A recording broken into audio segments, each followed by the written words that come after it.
महादेव श्री शिवाय नमस्तुभ्यम। इस बार आंवला नवमी 10 नवंबर दिन रविवार को पड़ रही है।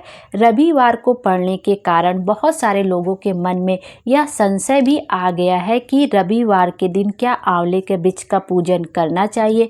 आंवले के वृक्ष का पूजन करते समय क्या हम आंवले के वृक्ष को स्पर्श कर सकते हैं, या पंडित जी ने जो उपाय बताए हैं कि आंवले की छाल को अपने घर में लाने के लिए, सुख समृद्धि के लिए, वह उपाय हम कैसे करेंगे यदि हम आंवले के वृक्ष को नहीं छू सकते हैं, या यदि जो हम भगवान को भोग लगाएंगे आंवले का, उसको प्रसाद के रूप में कैसे ग्रहण करेंगे। तो इन सारे सवालों को हम इन्हीं वीडियो में भी देखेंगे और पंडित जी के बताए गए उपाय भी देखेंगे लक्ष्मी वृद्धि के लिए, समृद्धि के लिए।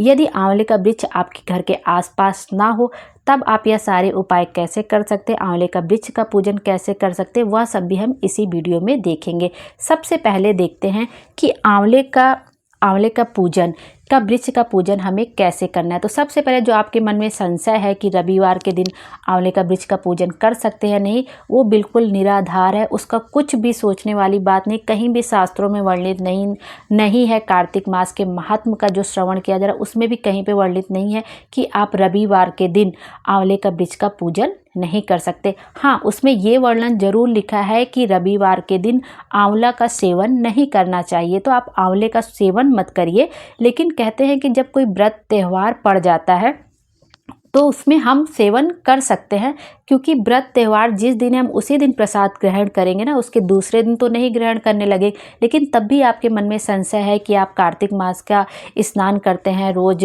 पूजन अर्चना करते हैं और आपके मन में संशय है कि हमें नहीं, रविवार के दिन आंवला नहीं ग्रहण करना, तो बिल्कुल मत करिए। आप उसके दूसरे दिन उसको प्रसाद स्वरूप में रख लीजिए, दूसरे दिन उसे ग्रहण कर लीजिएगा। लेकिन कहीं भी वर्णन नहीं है शास्त्रों में कि आप रविवार के दिन आंवले का वृक्ष का पूजन नहीं कर सकते। आप निसंकोच होकर जिस वार पर कोई व्रत पड़ा है, कोई अच्छे तिथि कोई पड़ी है, आंवला नवमी की तिथि जो कि साल में एक ही बार आती है, वो रविवार के दिन पड़ी है, तो हम रविवार के दिन ही आंवले के वृक्ष का पूजन करेंगे। और उसमें कोई संशय वाली बात ही नहीं है कि हमें इस दिन पूजन करना है या नहीं। आप आराम से आंवले के वृक्ष को स्पर्श करिए, पूजन करिए, परिक्रमा करिए, मौली धागा हाथ में ले लीजिए, कच्चा सूत ले लीजिए, जो भी आपको मिले आप उसको बांधते हुए वृक्ष की परिक्रमा कर सकते हैं। और पंडित जी ने जो उपाय बताए वो भी आप निसंकोच होकर कर सकते हैं।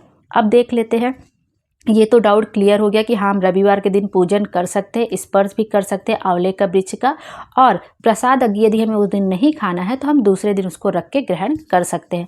अब क्या है कि जो पंडित जी ने उपाय बताया है वो देख लेते हैं, और यह उपाय आपको सुबह 12 बजे से पहले ही कर लेना है।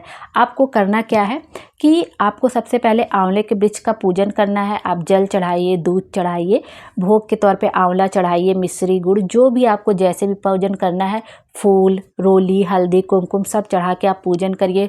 कच्चा सूत या मौली जो भी आपके पास हो उसको लेके आपसे जितनी बार परिक्रमा हो सके, 1 बार, 5 बार, 7 बार, 21 बार, 51 बार, जितने भी बार परिक्रमा हो सके आप उतनी बार परिक्रमा करिए। कम से कम लोग 8 बार करते हैं और बहुत जगह तो 108 बार भी करते हैं। तो ये कहीं पे नहीं है कि आपको कितनी बार ही करना चाहिए। आप 1 बार, 5 बार, 7 बार, जितनी बार भी आपसे परिक्रमा हो जाए आप परिक्रमा कर लीजिए। एक घी का दिया लगाइए, चाहे लंबी बाती का दिया लगाएं तो ज़्यादा श्रेष्ठ होता है। यदि घी गोल बाती का भी है तो कुछ दिक्कत वाली बात नहीं है, आप एक घी का दिया प्रज्वलित कर दीजिए। उसके बाद आपको यह उपाय करना है। आपको क्या करना है, जब आपने अच्छे से पूजन कर लिया, आपने परिक्रमा कर लिया, अब आपको क्या करना है, जो आंवले की छाल होती है आपको अपना पल्लू पसार लेना है और आंवले की छाल को अपने अंगूठे से और चीटी उंगली, मतलब एकदम जो छोटी वाली फिंगर होती है, एकदम लिटिल फिंगर, उससे आपको अंगूठे से और चीटी उंगली से, एकदम लिटिल फिंगर से आपको आंवले की छाल अपने पल्लू में गिरा लेनी है। जो आप ऐसे आंचल फैलाएंगे आपको उसी में बहुत वो हल्का हल्का ऐसे छिछड़ा छिछड़ा रहता है, आप छुएंगे तो वो खुद ही निकल आएगा। हल्का सा आपको अपने पल्लू में गिरा लेना है और अपनी मनोकामना बोलते हुए, आशीर्वाद लेते हुए उनका अपने घर पे आ जाना है। और लाल कपड़े में, किसी लाल कपड़े में, या कोई चुन्नी हो या कोई कपड़ा हो, छोटा सा लाल कपड़ा ले लीजिए, उसमें हल्दी के साथ, जो पीसी हल्दी होती ना, उसके साथ अपने घर की तिजोरी या अलमारी में रख दीजिए। कहते हैं उससे घर में कभी संपदा की कमी कभी नहीं आती है, घर में हमेशा बरकत होती है और माता लक्ष्मी का सदैव हमारे घर में वास बना रहता है। तो इस तरह से पंडित जी ने यह उपाय करने के लिए बताया है कि यदि आपके घर में सब कुछ भरा जरा है, सब अच्छा चल रहा है, लक्ष्मी जी की कृपा भी बहुत ज़्यादा है, तब भी आपको यह उपाय अवश्य ही करना चाहिए, जिससे हमारे घर में हमेशा बरकत होती रहे, लक्ष्मी जी का आवागमन हमेशा बना रहे, वो हमेशा हमारे घर में सदैव सदैव के लिए विराजमान रहे। इस तरह से आपको यह उपाय करना है। बस आपको अपने अंगूठी और चीटी उंगली से छाल को अपने पल्लू में रख लेना। इस तरह से आप यह उपाय करके देखिए, आपकी जो भी मनोकामना होगी ज़रूर से ज़रूर पूरी होगी और अगले साल तक आपके घर के भंडार ज़रूर से ज़रूर भरेंगे, ऐसा पंडित जी ने बताया।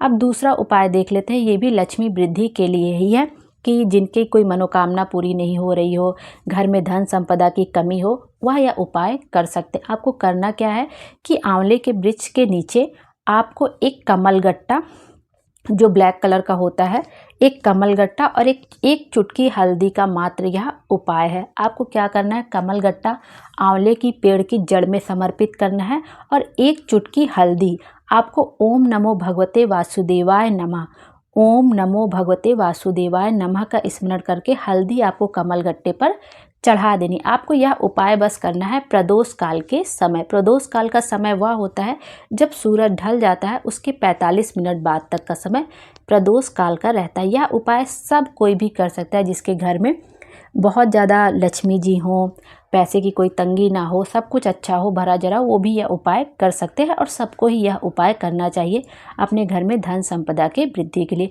इससे माता लक्ष्मी बहुत प्रसन्न होती है, भगवान विष्णु की कृपा हमारे ऊपर हमेशा बनी रहती है।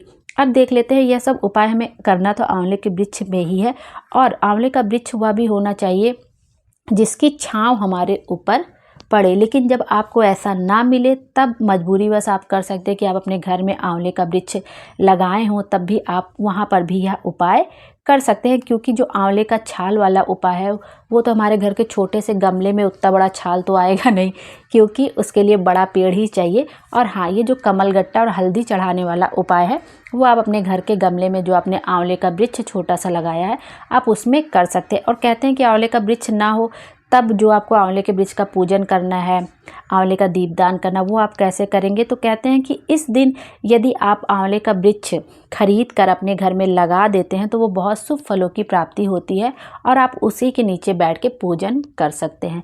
बस इसका यही एक जुगाड़ है कि यदि आंवले का वृक्ष ना मिले तब हम कैसे पूजन कर सकते हैं। तो हमें नर्सरी वगैरह से ख़रीद के लाना पड़ेगा और अपने घर में लगाना पड़ेगा, और आंवले के वृक्ष के नीचे फिर आप एक दीपक का दीपदान कर सकते हैं और उसकी पूजा अर्चना कर सकते हैं।